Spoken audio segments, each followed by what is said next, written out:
Okay, so I was gonna do this um, with a couple of GIFs and just try to explain it on Twitter, but video makes it a lot easier to explain what I'm talking about. So, this was my toon shader. This is what I use in my game. And as you can see, if I take a light source and let's get it through the door, you can see that it's cel shaded, you know. Um, you can also see is that it has ambient light. It collects the ambient light around and it interacts with light probes. Now, when you do a mix of toon shading and light probes, you still get the illusion that it's a 3D object. You still get that, smooth blending between colors, as you can see. So what I used to try and do is step the ambient light, which you can see here. And so you can see as you get to the red, that area that's, it's stepped right there, and it only adds ambient light where you want to step it, and I can choose how many steps. The problem is it's still smooth inside of those steps, and the blending is just crap. So, my new shader. What does my new shader do?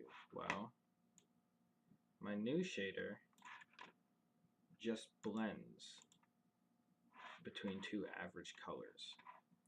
So you can see if I'm all the way over here, it has a reddish tint, and if I come over here, it gets more green. We can actually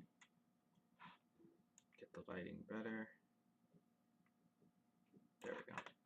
Okay, so you can see green over here, and it transitions into the red over here. That coupled with the toon shading really makes a difference. And so now my toon steps can work perfectly fine. I can add other lights and still have the toon effect, but the ambient light is still based on the average of where it is in the room or in the scene or however. And it looks so much better. If I get rid of this and add a character in, let me get to her shader.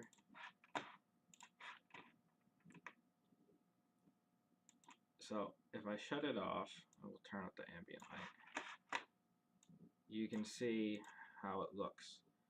Everything's pixelated. It's still toon shading, but the ambient light makes it noticeably 3D.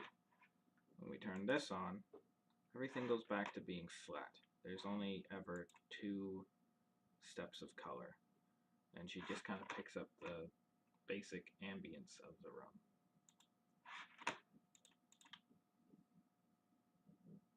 Obviously, it's exaggerated for the purposes of the video.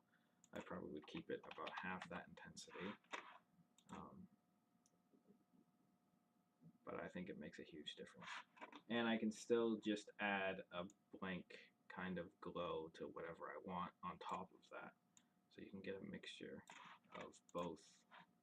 And it just looks a lot better, I think.